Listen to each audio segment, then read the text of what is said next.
Welcome बच्चों। आज कक्षा 10वीं का गणित विषय आपको पढ़ाया जा रहा है। अध्याय 5 में समांतर श्रेणियों के बारे में अध्ययन करेंगे। बच्चों, इसके पहले हमने आपको समांतर श्रेणियों की परिभाषा, अर्थ, सूत्र, ये सब के बारे में आपको बताया था।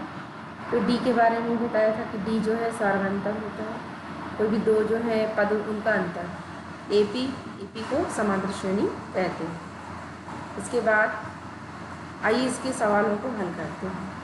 तो अपना एक सवाल है, निम्नलिखित में से प्रत्येक एपी के लिए प्रथम पद तथा सार्वंतर लिखिए। तो आपको सवाल दिए गए हैं। पहला सवाल है 3 1 ऋण 1 ऋण 3। बच्चों, पहले सवालों को ये जो क्वेश्चन है उसको पहले समझना होगा कि 3 क्या है। इसमें प्रथम पद, 1 द्वितीय पद, ऋण 1 तृतीय और ऋण 3 चतुर्थ। अब क्योंकि इसमें दो चीज़ें निकालनी है, प्रथम पद और सार्वंतर, तो सार्वंतर के लिए दो पद चाहिए पहले के। तो आइए इसको हल करते हैं। अब देखिए एपी के लिए दी गई समांतर श्रेणी क्या होगी। तो एपी बराबर जो है, सवाल को लिख लेते हैं, लिख लिया है। आगे प्रथम पद जो है A1 मतलब ये वाला जो एपी का है, प्रथम A1 कहलाएगा। तो A1 का जो मान है वो बराबर 3 के होगा।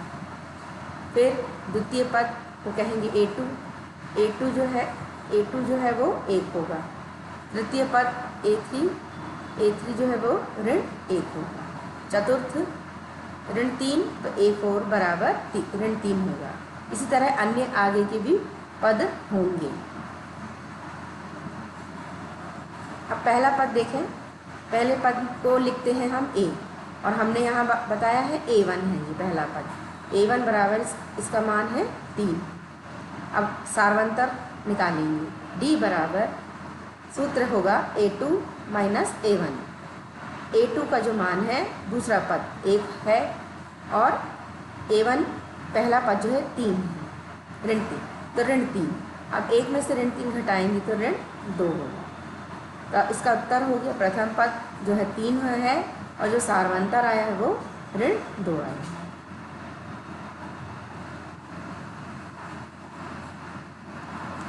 आइए बच्चों, प्रश्न एक और हल करते हैं। निम्नलिखित में से कौन कौन एपी हैं। यदि कोई एपी है तो इसका सार्वंतर ज्ञात कीजिए और इनके 3 और पद लिखिए। चलिए पहला सवाल हल करते हैं। पहला सवाल है 2, 4, 8, 16। इसके बाद और भी पद होंगे। आइए और भी सवाल देखें। सारे सवाल इस प्रकार से श्रेणी दी गई है। दूसरा सवाल 2, 5 अपॉन 2, 3, 7 अपॉन 2। इसके बाद भी और भी पद होंगे। इसी तरह तीसरा सवाल जो है श्रेणी दी गई है, ऋण 1.2, ऋण 3.2, ऋण 5.2, ऋण 7.2। इसी प्रकार बच्चों अन्य सवाल भी दिए गए हैं। तो आपको कुल 8 सवाल दिए गए हैं। अब आप पहला सवाल को हल करेंगे।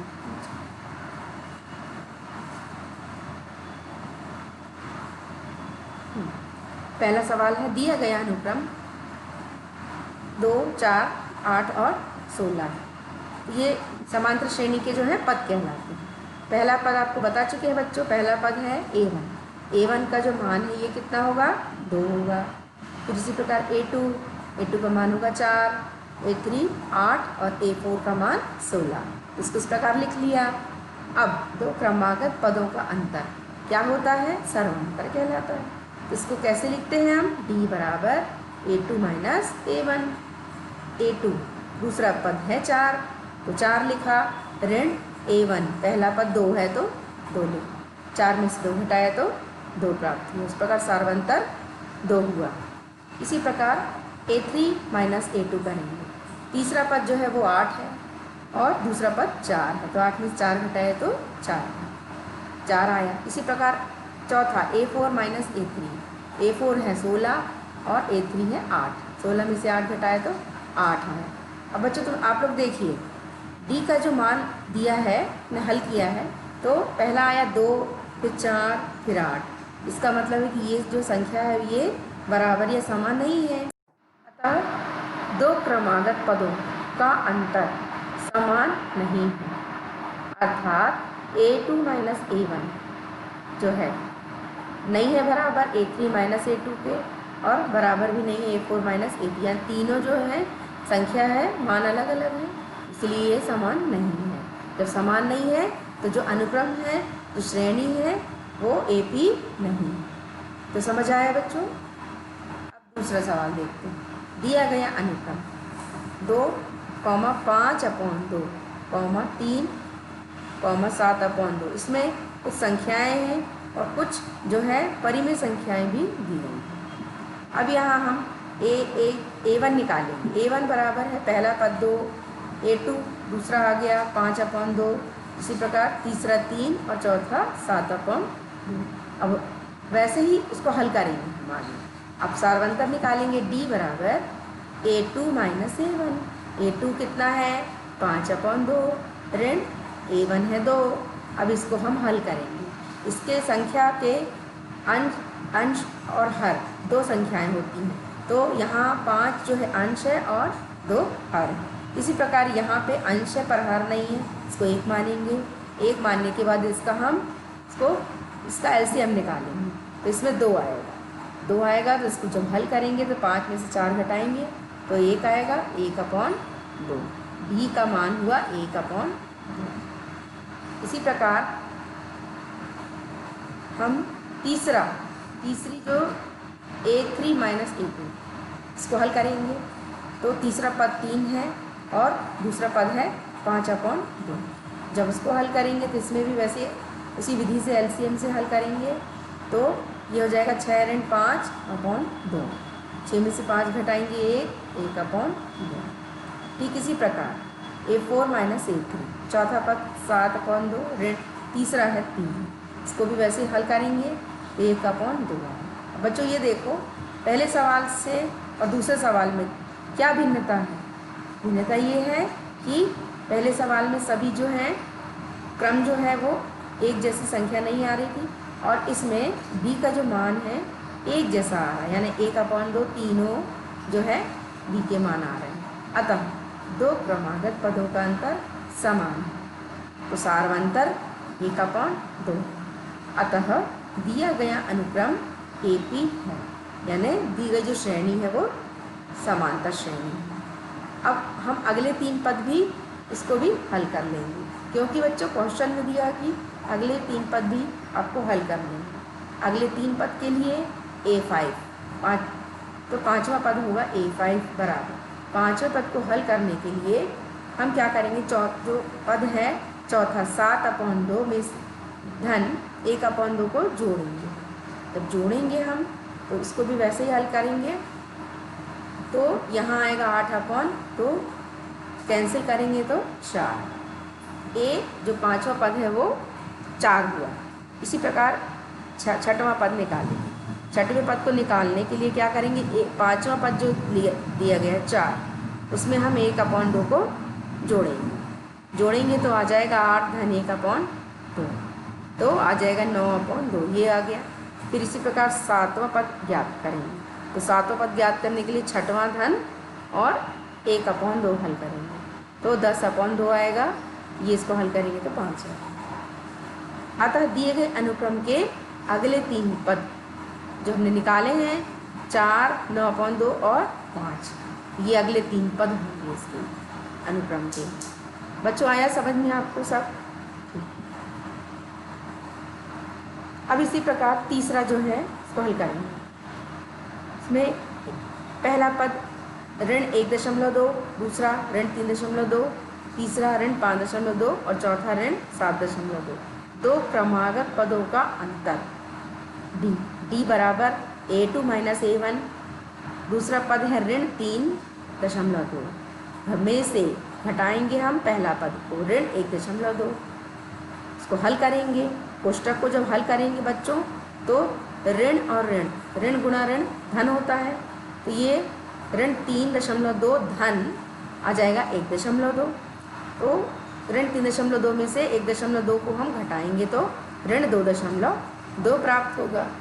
इसी प्रकार तीसरा A3 माइनस A2, इसी प्रकार ऋण तीसरा पद 5.2, ऋण दूसरा है ऋण 3.2।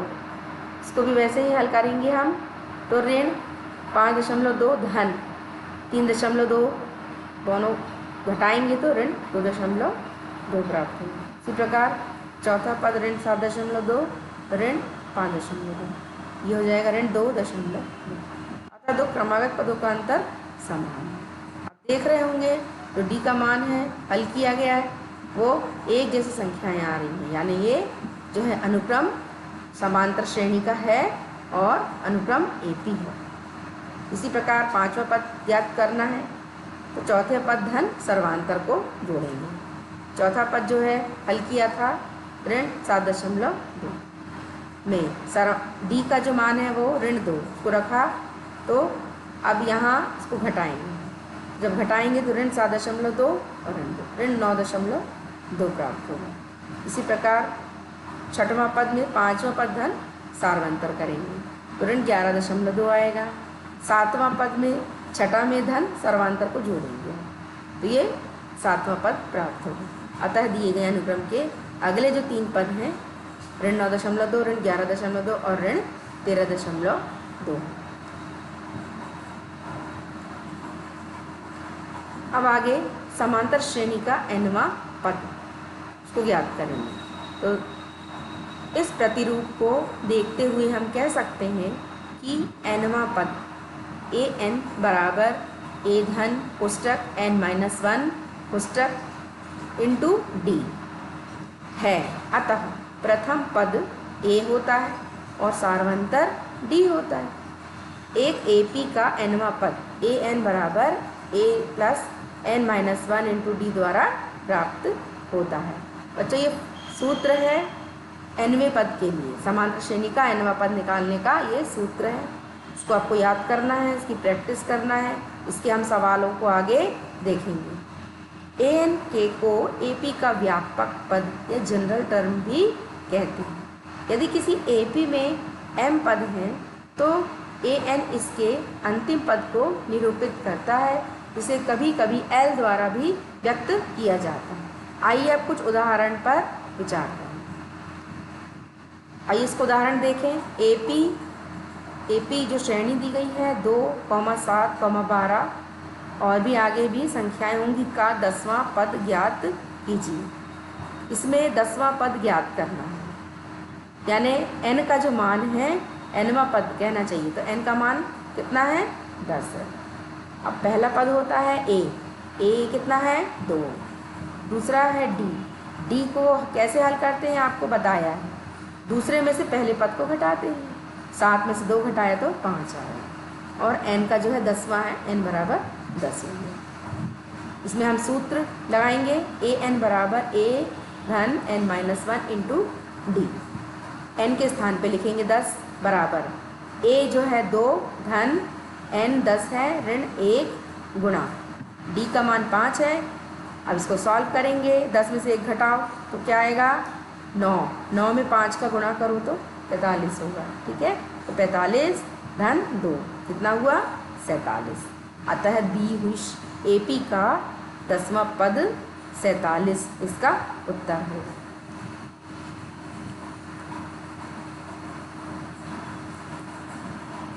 एक और उदाहरण देखें। वह AP निर्धारित कीजिए जिसका तीसरा पद 5 और 7वां पद 9 है। हमें प्राप्त है तीसरा पद दिया है 5, तो A3 बराबर समांतर श्रेणी का सूत्र लगाएंगे nवें पद का, तो ये तीसरा पद है a धन 3 ऋण 1 गुणा d। 3 जो है वो n का मान है बराबर, इसको हल करेंगे, 3 में से 1 घटाएंगे तो 2 आएगा, तो a धन 2d बराबर कितना है 5।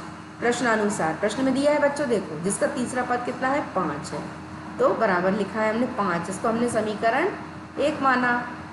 और इसी प्रकार 7वां पद को हम हल करेंगे, तो a7 बराबर a धन 7 माइनस 1, ठीक है, n का मान 7 इसमें लिखा इंटू d बराबर a धन 7 में से 1 घटाओ 6d बराबर 9वां पद 9 हो, तो 7वां पद क्या है 9। ये है इसको समीकरण नंबर 2 माना। बच्चों, हमने आपको पहले एक बार विधि बताई थी, एक विलोपन विधि है और 2-3 विधियाँ बताई थी किसी भी समीकरण को हल करने के लिए। तो हम दोनों समीकरण को इसको हल करेंगे विलोपन विधि से। विलोपन विधि से जब हल करेंगे तो इसमें ए का मान 3 होगा और डी का मान 1 होगा। आप लोग इसको हल करना। अतः वांछित AP 3, 4, 5, 6, 7 है।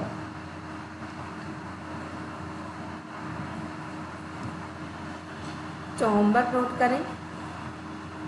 AP जो श्रेणी दी गई है 10, 7, 4 का तीसरा पद ज्ञात कीजिए। और जो आपको आज के सूत्र समझाए, आज के जो सवाल हल करवाए, आपने उसको समझा।